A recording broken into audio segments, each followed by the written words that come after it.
कसे येत आहेत आणि त्या कोट्यावधी लोकांची आम्ही कशी व्यवस्था केलेली आहे, अशा प्रकारचं ज्याला मार्केटिंग म्हणतो, राजकीय मार्केटिंग गेल्या काही काळापासून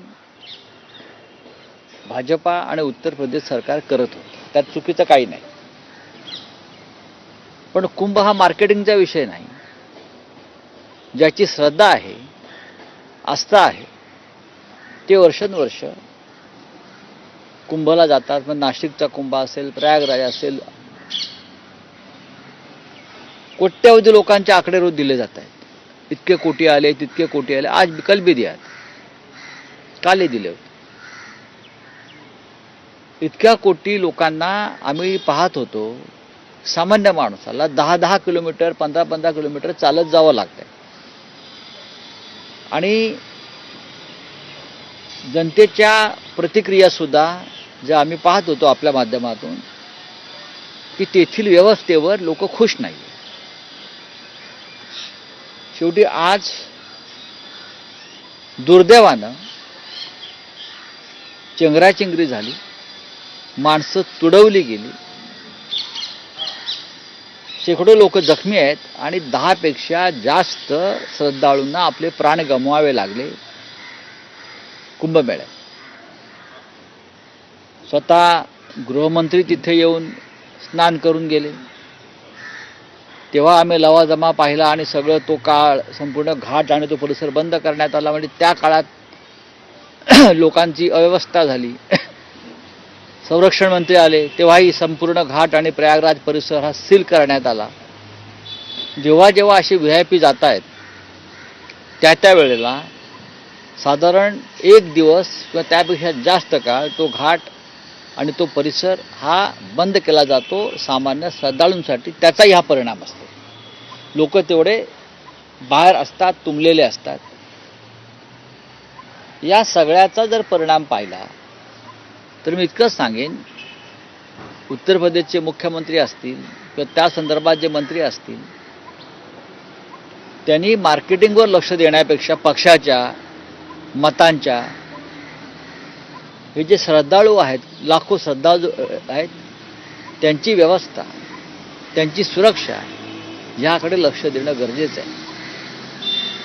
आज 10 पेक्षा जास्त श्रद्धाळूंचे प्राण गेले आणि त्यानंतर तातडीच्या बैठका सुरू झाल्या.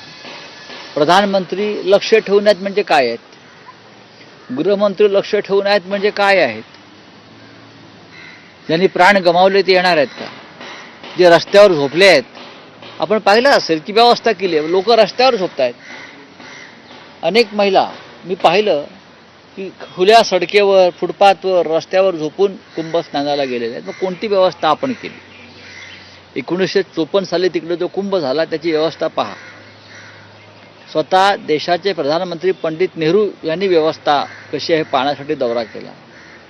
तेव्हाचे मुख्यमंत्री गोविंद वल्लभ पंत हे तिथे पूर्ण काळ उपस्थित होते असं माझी माहिती आहे. इतर सुद्धा त्यांनी व्यवस्था केल्या होत्या आणि त्यांनी त्याचं राजकीय भांडवल करण्यासाठी कुंभ आयोजित केला नव्हता. त्यांनी धर्मशास्त्र, बरं का, ह्यानुसार लोकांना सुविधा मिळाव्यात त्यासाठी कुंभचं आयोजन व्यवस्थापन केलं. अखिलेश यादव असताना जो कुंभमेळा झाला त्याची व्यवस्था सगळ्यात उत्तम होती असं आज येणारे कुंभस्नानास येणारे सगळे आमचे श्रद्धाळू सांगतात की अखिलेश यादव असताना कुंभमेळ्याची व्यवस्था ही सर्वोत्तम होती.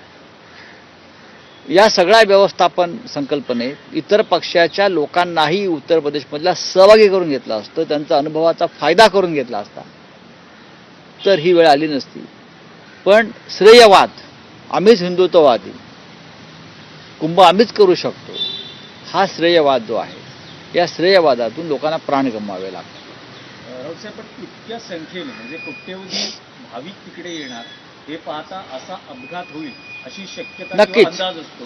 तर अशा वेळेस तुम्ही आज जो अपघात झालाय त्यासाठी स्थानिक राज्य सरकार आणि पर्यायाने केंद्र सरकार सगळेच जबाबदार आहेत. 10,000 कोटीपेक्षा जास्त बजेट यासाठी देण्यात आलं. 10,000 कोटीपेक्षा जास्त, 10,000 करोड्स, मोर दॅन 10,000 करोड्स तिथे खर्च करण्यात आला. त्याचं ते 10,000 कोटी तिथे प्रत्यक्ष दिसत नाहीयेत. तुम्ही महाराष्ट्रामध्ये मुंबईमध्ये कोविड काळामध्ये कोविड सेंटर असतील, खिचडी वाटप असेल, त्याच्यात प्रश्नचिन्ह उपस्थित केलं. पण कुंभमेळ्यामध्ये 10,000 कोटीच्या वर कुठे खर्च झाले, पैसे नक्की कुठे गेले? जर योग्य ठिकाणी पैसे खर्च झाले असतील तर आज हा एवढा मोठा अपघात का झाला, लोक का मेले? हा सदोष मनुष्यवधाचा गुन्हा कोणावर दाखल केला पाहिजे? यासाठी मुलुंडच्या पोपटलालनं जायला पाहिजे तिकडे प्रयागराजला आणि विचारायला पाहिजे प्रश्न, 10,000 कोटी रुपये कुठे गेले, कोणत्या गंगेच्या प्रवाहात वाहून गेले, लोक का मरण पावली? हा सदोष मनुष्यवधाचा गुन्हा कोणावर दाखल करावा, हा जरा आम्हाला उत्तर द्या ना. राऊतसाहेब, मुख्यमंत्री देवेंद्र फडणवीस आणि मंत्री धनंजय मुंडे हे आता 3 दिवस दिल्ली दौऱ्यावर आहेत.